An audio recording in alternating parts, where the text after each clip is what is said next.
How's it going, everyone? Sethphir here again, and today we will be talking about the trading post or the auction house of this game. So this actually has been one of my favorite auction house that I've seen in many of the games. There's a lot of cool functions here. You can search up items by name and all that stuff, and you can play around with the full details. But the big standout things is that you're able to kind of filter the items that you want and sell them at good prices. You do need to pay attention to two key factors here. And for one, it's going to be the post order and days. If you can see here, if I want to change the days up, it's going to require gold to post that. If I lower the amount of days, that amount of gold is going to go down. And so far from what I've seen, it seems to be about 1.5% tax on the value of the item. If I were to change this item up to 1,000, that you'll see that reflection in the cost to list the item.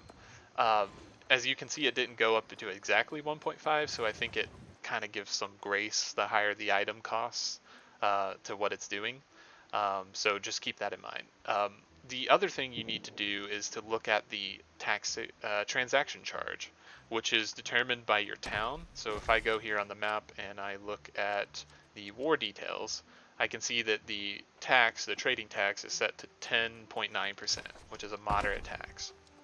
Um, when I sell something in this town, I am going to be taxed 10%. So 10% of 1,000 is, roughly that number right there, or 100 in this case would be 10 gold. So when I sell something, I'm losing the listing fee price, and I'm also losing the 10%. So keep that in mind when you are selling things. One cool feature about this game that I haven't seen in many others is that you can create a buy order. So here I have I put 1,000 gold into buying a particular item that I wanted. If I were to return this buy order, I would get this gold back into my wallet. So now my buy order has been canceled, and as you can see, my money went up. So I'm essentially handing them money to buy the item at the price that I want. So if I want to put this here for sale I want to buy these at 10, and I can specify how many I want. I can say I want 412, sure.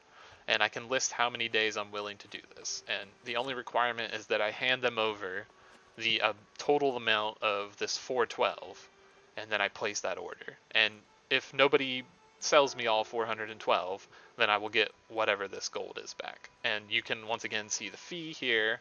So if you mouse over that, that's going to be the territory standing, the company discount. You get things like that, plus the taxation on how everything works.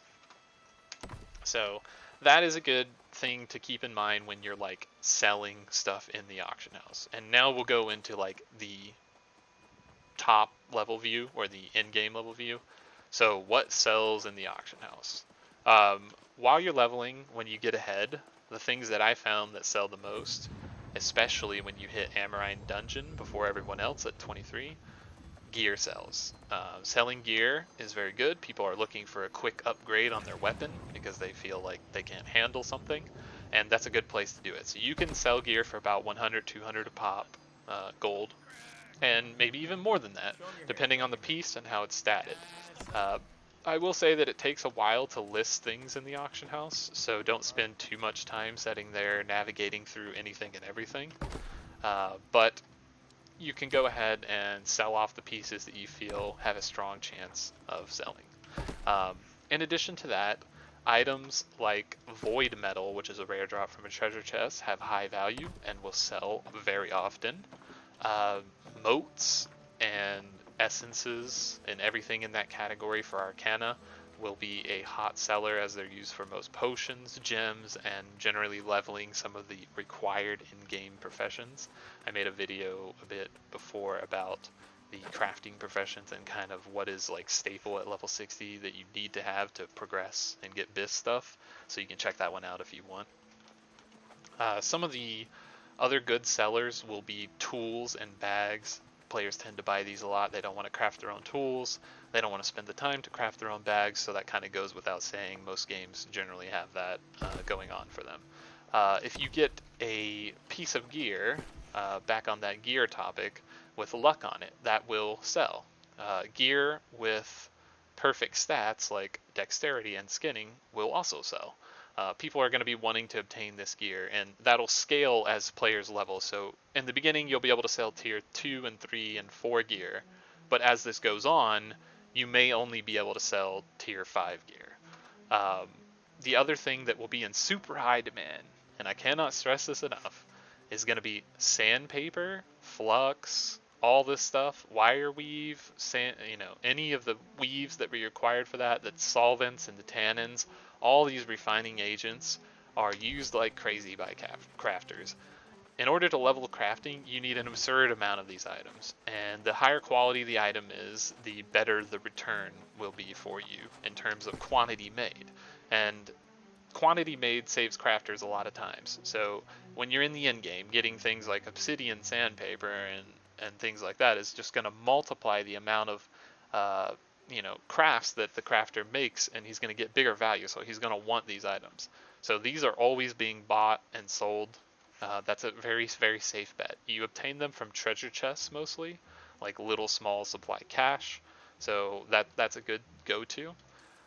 Another thing that I think will also sell very high is high level gems. So stone crafting being a very powerful profession in the end game, I think there will be a lot of people who do not realize that, and they will need to slot their gear with gems. As you can see, I have gem in every single slot, and it's quite powerful. 1.5% for these low level gems.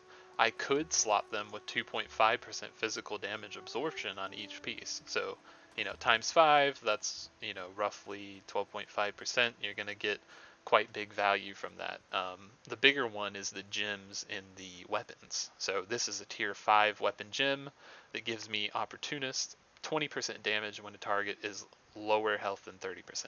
So that's going to help me execute people with my fire spells. They have other kinds, like this one is more damage when targets are crowd control, so that makes sense to put it inside of my ice gauntlet because that's going to be applying slows.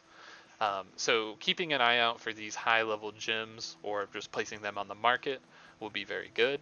You obtain these from fishing. You also obtain these from treasure chests in high levels.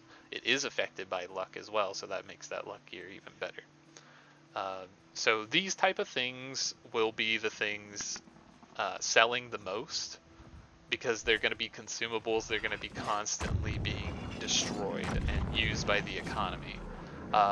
Other good things is like raw materials like iron and star metal, orichalcum at the highest level. The weaves, or the fibers, silk weave and wire fiber. People are going to be consuming a lot of that, and especially a lot of these high level arcana crafts where you get into these spine fish and soulworm tongues. People are going to need to use these materials in order to ensure that they're getting a maximum amount of craft out of these high level consumables that you may or may not need for end game, depending on how much you want to min max or speed run or do anything else of that nature. So with that being said, keep an eye out for trends in the auction house. Keep an eye out for what players need at the moment, right? Because shiny drops are always good, but the thing that sells the most is what players need. So that's probably my best tips for the auction. Hopefully that will allow you guys to keep an eye out for certain things, maybe even purchase some of them early so that you do not fall behind, or make a good profit on knowing what the market demands and being that person that supplies that market. Thanks very much, and we will catch you in the next video, guys.